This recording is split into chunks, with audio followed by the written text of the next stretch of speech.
കോതമംഗലം രൂപതയുടെ കീഴിൽ പ്രവർത്തിക്കുന്ന ഉന്നത വിദ്യാഭ്യാസ സ്ഥാപനം Vishwajyothi engineering college Vazhakulam. Silver ജൂബിലിയുടെ നിറവിൽ അക്കാദമിക് മികവിന്റെ 25 വർഷങ്ങൾ പിന്നിടുന്ന വിശ്വജ്യോതിയോടൊപ്പം നിങ്ങളുടെ ഭാവി സുരക്ഷിതമാക്കൂ.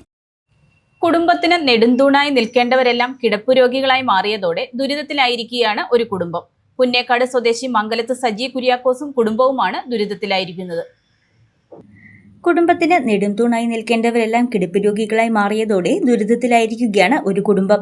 കീരമ്പാറ പഞ്ചായത്ത് 3-ാം വാർഡിൽ താമസിക്കുന്ന പുന്നേക്കാട് സ്വദേശി മംഗലത്ത് സജി കുര്യാക്കോസ്, ഭാര്യ മിനി ചാക്കോ, ഇവരുടെ 2 പെൺമക്കൾ എന്നിവരടങ്ങുന്ന കുടുംബത്തിനാണ് ദുരവസ്ഥ. ക്യാൻസറിന്റെ 4-ാം ഘട്ടത്തിൽ ചികിത്സ തുടരുന്ന വീട്ടമ്മയാണ് മിനി. കുടുംബത്തിന്റെ ഏക ആശ്രയമായിരുന്ന ഭർത്താവ് സജിക്ക് പ്രമേഹം കൂടി കിടപ്പിലായതോടെ പണിക്ക് പോകാനാവുന്നില്ല. 2 പെൺമക്കളാണ് ഇവർക്കുള്ളത്. മൂത്ത മകൾ 100% വൈകല്യമുള്ളവൾ. രണ്ടാമത്തെ മകൾ 10-ാം ക്ലാസ്സിൽ പഠിക്കുന്നു. അവരുടെ ഭാവിയും ഇപ്പോൾ അനിശ്ചിതത്വത്തിലായിരിക്കുകയാണ്. പണി പൂർത്തിയാക്കാത്ത വീട് ജപ്തി ഭീഷണിയിലുമാണ്. ബാങ്കുകാർ വന്ന് ജപ്തി നോട്ടീസ് പതിച്ചതോടെ ഏത് നിമിഷവും വീട്ടിൽ നിന്നിറങ്ങേണ്ട അവസ്ഥയിലാണ് കുടുംബം. 2 വർഷമായി ക്യാൻസറിനോട് പോരാടുകയാണ് മിനി. ഇപ്പോൾ രോഗം 4-ാം ഘട്ടത്തിലാണ്. 8 കീമോ ചികിത്സകൾ ഇതിനകം പൂർത്തിയായി കഴിഞ്ഞു. ഇനി രക്ഷയ്ക്കായി ശസ്ത്രക്രിയ അനിവാര്യമാണെന്നാണ് ഡോക്ടർമാർ നിർദ്ദേശിച്ചിരിക്കുന്നത്. എന്നാൽ ശസ്ത്രക്രിയയ്ക്ക് ആവശ്യമായ 6.5 ലക്ഷം രൂപ കണ്ടെത്താൻ ഈ കുടുംബത്തിന് കഴിയുന്നില്ല. ഓരോ മാസവും മരുന്നുകൾക്ക് മാത്രം 6000 രൂപ ചെലവാകുമ്പോഴാണ് ബാങ്കിന്റെ ജപ്തി ഭീഷണിയും. ഇനി എന്ത് ചെയ്യണമെന്നറിയില്ലെന്നും ഏത് നിമിഷവും ബാങ്കുകാർ വീട്ടിൽ നിന്ന് ഇറക്കിവിടുമെന്നും സജി പറഞ്ഞു. എൻ്റെ ഭാര്യയ്ക്ക് അർബുദം ബാധിച്ച് ഓപ്പറേഷൻ എത്രയും പെട്ടെന്ന് ചെയ്യണമെന്നാണ് ഡോക്ടർ പറഞ്ഞിരിക്കുന്നത്.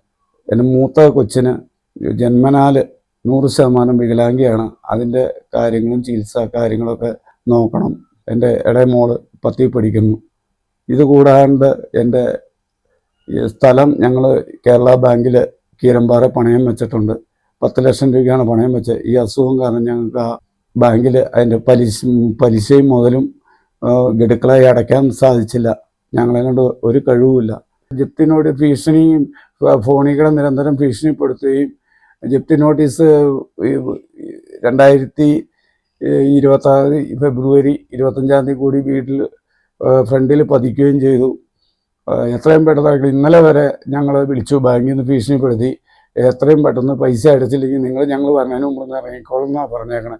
ഞങ്ങൾ എന്ത് ചെയ്യണമെന്നറിയാൻ പറഞ്ഞത് ഇരിക്കുക. ഞങ്ങളെല്ലാവരും കൂടി സഹായിക്കണം. ജീവിക്കാൻ വേണ്ടി പോരാടുന്ന ഈ കുടുംബത്തിന് നമ്മുടെ കരുതലും കരുണയും ആവശ്യമാണ്. സഹായിക്കാൻ മനസ്സുള്ളവർ സഹായഹസ്തം നീട്ടുമെന്നാണ് കുടുംബത്തിന്റെ പ്രതീക്ഷ. News desk Muvattupuzha news. എന്റെ കാഴ്ചയ്ക്ക് ചില ബുദ്ധിമുട്ടുകൾ അനുഭവപ്പെടാൻ തുടങ്ങിയത് ഈയിടെയാ. ആദ്യം ടെൻഷനായി. മകളാ പറഞ്ഞത് അഹല്യയിൽ പോകാൻ. അഹല്യയ്ക്ക് 30 വർഷത്തെ പാരമ്പര്യവും വിശ്വസ്തതയുമുണ്ട്.